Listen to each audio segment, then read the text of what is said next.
Greetings! Welcome to the devlog for hot dogs, horseshoes, and hand grenades. We're going to start off as always with a quick sound check. Make sure speakers aren't up too high.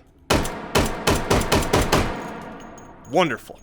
So what have we got for you this week? Well, we've got a really special, really special, long requested toy. I had actually, I think, teased this a little while back, and it is now complete. That's right, we finally have the Mk23 Socom. Absolute beast of a handgun. I've actually gotten to fire one of these in real life. It's even larger than I expected. Here, if I actually pick up, y'all know how big a deagle is. Just look at how huge that is.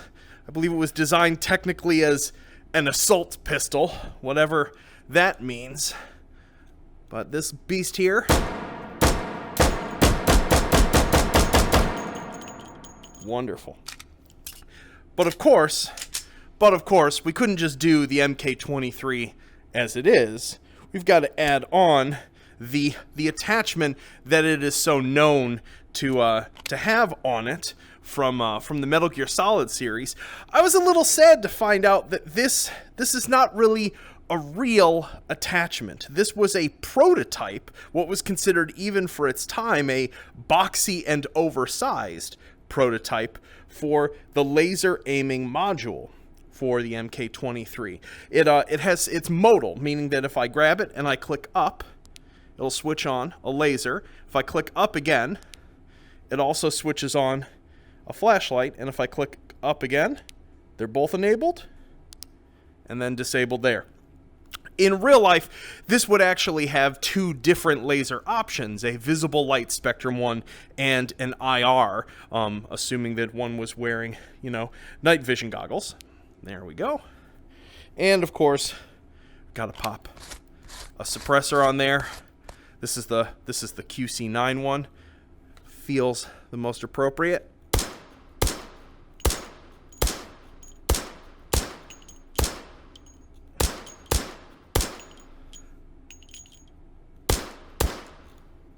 Wonderful. So there we have it. The lamb is not a Picatinny attachment, as this is actually wide enough that the underside here does not fit Picatinny attachments. This is a bespoke attachment.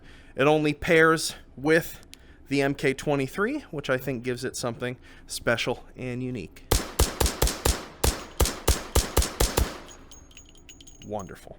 Absolutely wonderful. What else? Well, I've been primarily this week still working on the various take and hold progressions, the custom characters, and I'm going to talk about some of the things for that when we jump out of VR. But before that, I've got one other new toy for you folks.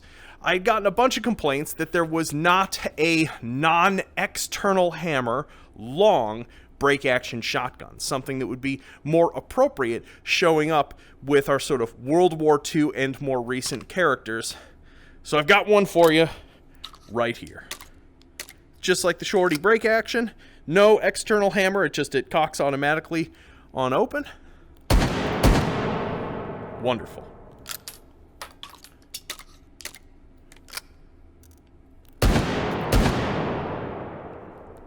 Perfect. Although, speaking of our hammer-fired one, at request of a couple people in the community, you can now cock the hammers on this similar to the way that you can with the single-action pistols. I can just wave my palm point, which is here, by them, like so, which makes the process of loading this, break it open, flick back, grab our shells, close. Can do it in a different order if we want. Oh, there we go. Wonderful. There you have it. Oh, I just love the way this one looks too. Wonderful. Well, let's jump out of VR because I've got a whole bunch of important changes to... actually, wait. One more thing before. I want to show you all a change that has been made to our locomotion options page. I have shifted things over to the side here so we can change our mode over here. It actually provides control instructions, which should have been in there, I don't know, 3 years ago. We now have individual options pages for twin stick, arm swinger, and single touchpad / joystick separated out instead of smushed together into one page. There's a few repeated options, but they're sort of global. And on our arm swinger page, we now have that base speed feature that I showed off last week can be individually set for each hand. So I can say, hit those both to off, and let me actually, yep, I'm in arm swinger. So when I click my menu buttons, you should be able to hear them. I don't move, except when I move my hands. Or I can say just for one hand, set it to fast, click the button, automatically move, click the other button, and don't. So I think a number of people may end up doing something along the lines of having, because they're going to be using a whole bunch of buttons on their firing hand, have whatever they use as their forward hand be a hand that has some base speed set for peeking corners and things like that, and have their firing hand as more their control hand. So at least that's how I ended up using it. You can also enable or disable arm swinger jump, which, as I said before, is about clicking both buttons and punching up like so. And what else?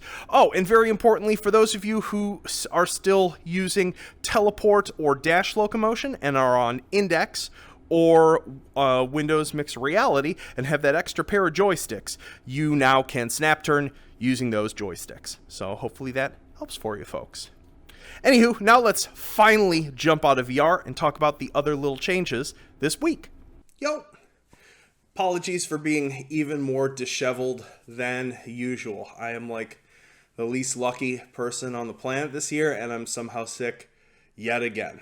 So forgive me if there's a lot of cuts in here because I've had to cough or that I just seem a little spacey today. Anywho, what do we got for this week?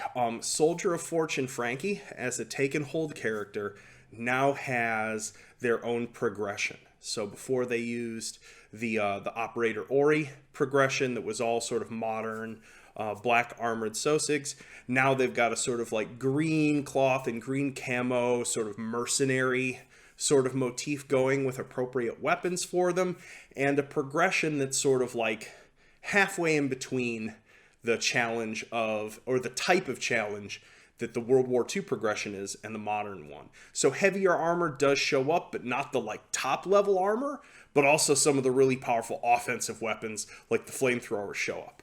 Honestly, between the weapons that you end up getting, they're all like 1947 to 1989 or so, coupled with just the enemy style. I'm really enjoying this progression a ton.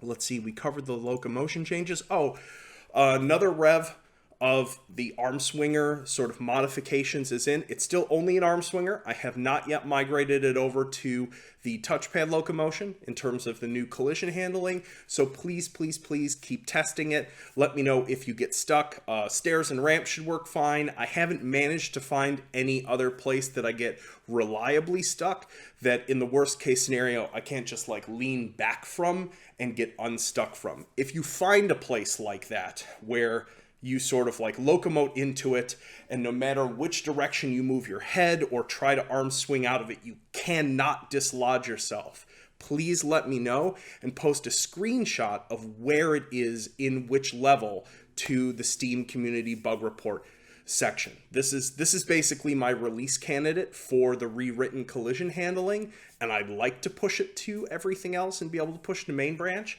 But obviously I have not had the time to test it in every environment. So if you find a problem case, please let me know.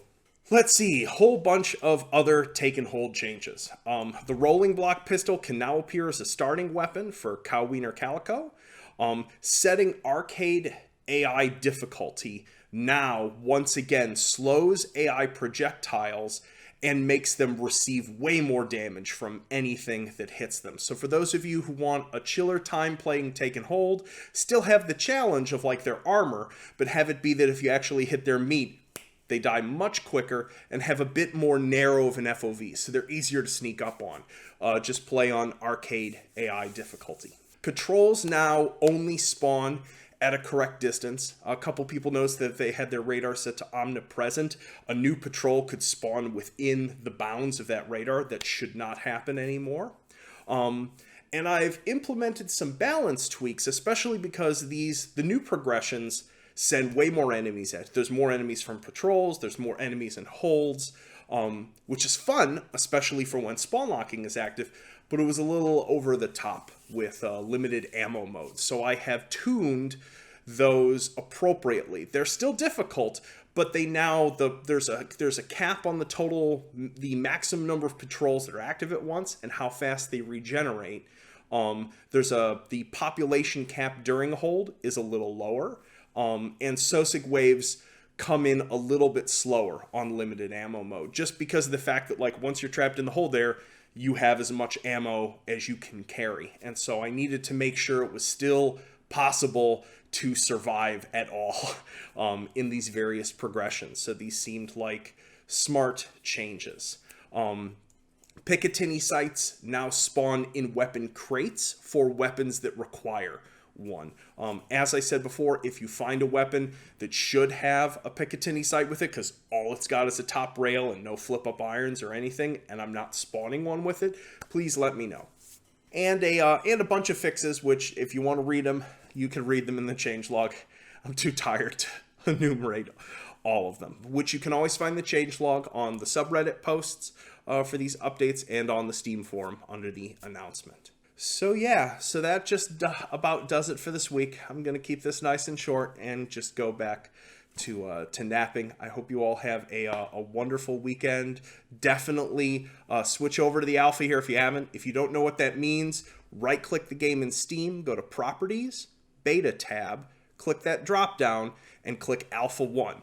And your game will update, switch over to the alpha branch, and you can try out these new changes before they hit main branch if you'd like. Definitely play Soldier of Fortune Frankie. It's a blast. Anywho, wish you all the best. Peace.